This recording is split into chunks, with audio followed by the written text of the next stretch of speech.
अपने माता पिता से परेशान होकर एक बार यूं ही गुस्से में स्वप्निल घर से दूर निकल आया था। वहीं थोड़ी दूर नदी के किनारे जाकर वो बैठ गया। भगवान को कोस ही रहा था कि आपने मेरे साथ ऐसा क्यों किया है इत्यादि। तभी भगवान ने उसे दर्शन दिए। वे बोले, क्यों इतना परेशान है? ऐसा क्या कर दिया मैंने जो तू मुझसे इतना नाराज है? मैं गुस्सा हूँ आपसे, जो आपने ऐसे घर में मुझे पैदा किया, ऐसे माता पिता दिए मुझे, हर समय बिताने देते हैं। अरे, क्या अनोखा काम है किया। जगत में सभी माता पिता अपने बच्चों पर जान देते हैं। ऐसा खास किया ही क्या है? जब मुझे पैदा किया है तो ध्यान रखना भी तो उन्हीं का काम है ना। मैंने देखे हैं बहुत से बच्चे जो ज़्यादा खास कुछ नहीं करते, पर उनके माता पिता तब भी उन्हें सर पर हैं अपने बिठाते। अरे, बड़ा हो गया हूँ, अपने फैसले स्वयं हूँ ले सकता। फिर बार बार क्यों मुझे वो मेरी गलतियां हैं बताते? मुझे नहीं लेनी उनसे सलाह कोई। क्यों हर पल मुझे ही देखा करते हैं? मेरे दोस्तों से परेशानी, मैं कुछ करूं उससे परेशानी, और तो और मेरी पत्नी से भी परेशानी। जब बच्चों से है इतनी परेशानी तो मैं कैसे मान लूं उनकी मनमानी? नहीं, अब और नहीं। मुझे उनको सबक सिखाना ही होगा। यदि मैं ना रहूं उनके पास तो क्या हाल होगा उनका, ये मुझे उन्हें दिखाना होगा। भगवान सब शांति से सुन रहे थे, पर अचानक उसकी ये बात सुनकर क्रोध से भर आए थे भगवान। जीवन की सबसे अमूल्य भेंट पास होने पर भी ये नहीं जान पा रहा उन्हें महान। इतना बढ़ा लिया है इसने अहम कि अच्छाई में भी मात्र गलती ही देख रहा है।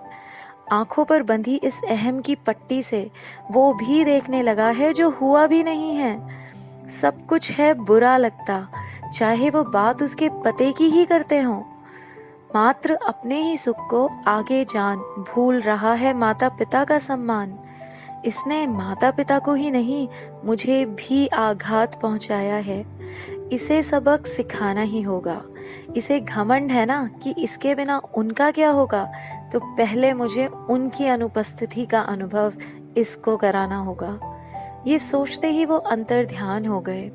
कुछ पलों का विस्मरण उसे भी हुआ। भूल गया कि क्यों बैठा था वहां। उठकर घर की ओर चला। घर में खिलखिलाने की आवाज थी। घर में उसकी पत्नी उसकी बेटी के साथ खेल रही थी। उसने पूछा, माँ पिताजी कहाँ हैं? वो सुबह से कहीं चले गए हैं, लौटकर आए नहीं अभी तक। ये सुनकर वो थोड़ा घबराया। शाम होती देख उसने कई लोगों को फोन लगाया, पर माता पिता का कोई पता उसे नहीं मिल पाया। पत्नी बोली, ठीक है ना, कुछ दिन तो चैन से बीतेंगे। बहुत रोकते टोकते थे ना, अब देखते हैं हमारे बिना कैसे सुख से रहेंगे। कई जगह फोन लगाकर वो सो गया।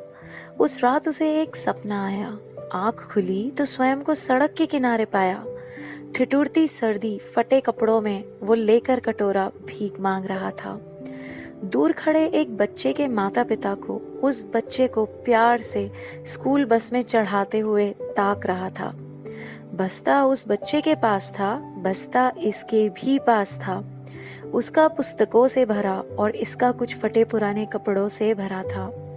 वहां माँ उसे खिलाते हुए बस में चढ़ा रही थी। यहाँ ये दो टुकड़ों के लिए इधर उधर ताक रहा था। न खाने का पता, न रहने का ठिकाना। कोई भी तो नहीं था जिसे वो कह सके अपना। वहां वो बच्चा चैन से माता पिता के साथ घर में था सोया।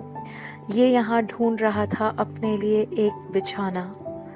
मात्र एक रात थी उसने ऐसे बिताई, और अचानक से याद हो आई उसे माता पिता की सारी अच्छाई।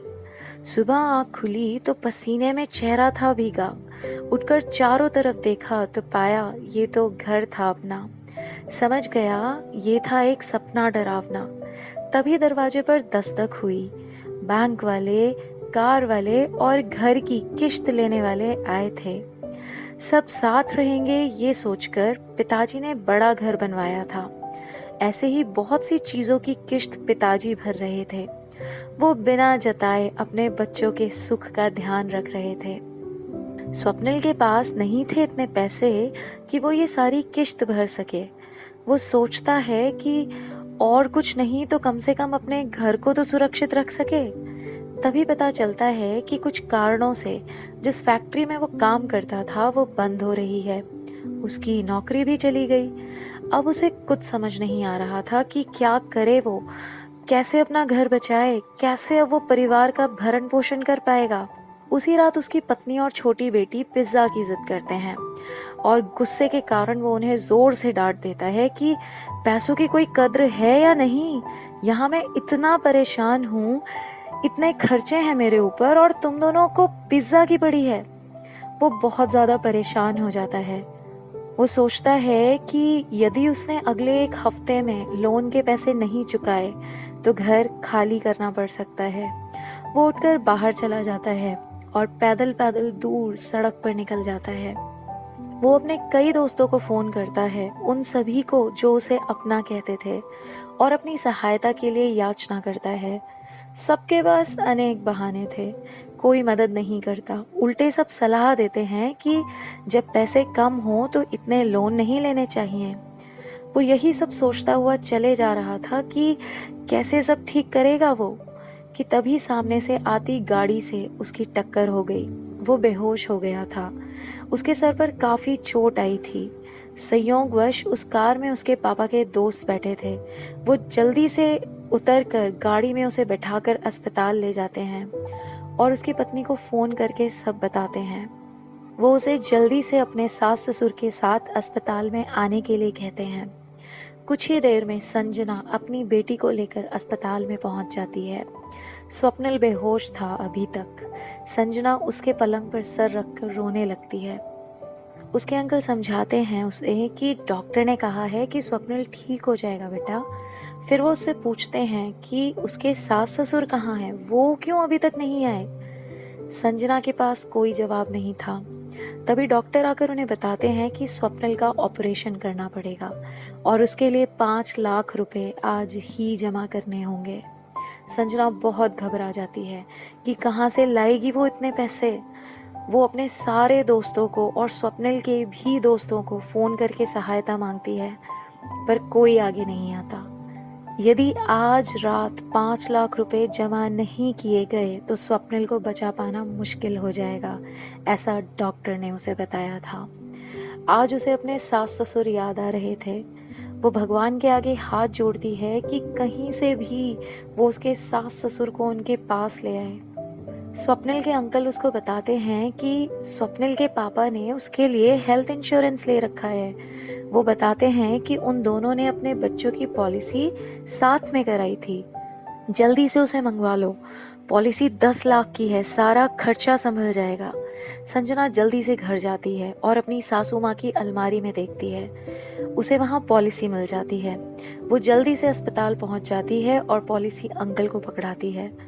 वो पूछते हैं कि पापा कहाँ हैं तुम्हारे। संजना रोने लगती है और अंकल को बताती है कि वो 2 दिन पहले ही कहीं चले गए हैं।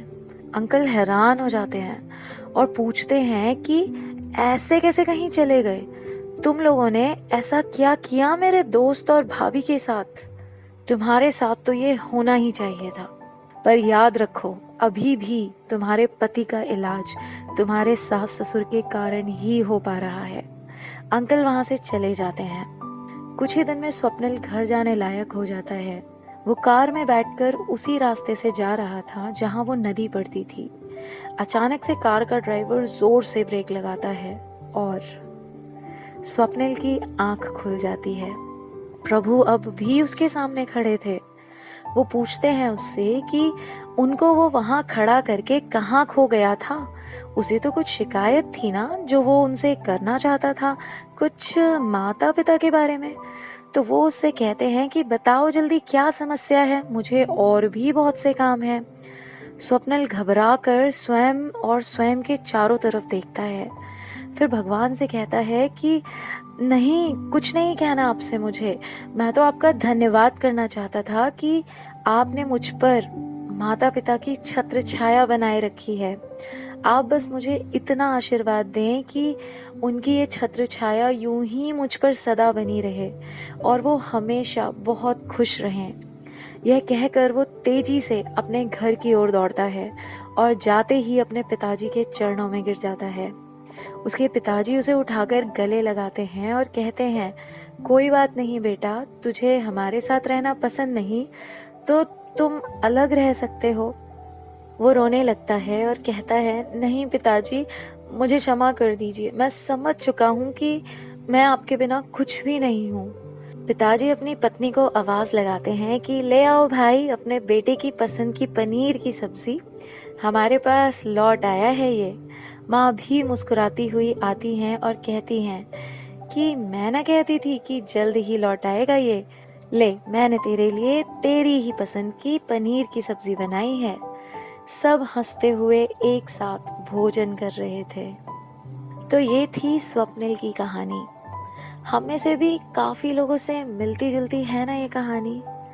एक टाइम आता है ना लाइफ में जब दोस्त माता पिता से बढ़कर लगने लगते हैं, उनकी बातें माता पिता से ज्यादा अच्छी लगने लगती हैं।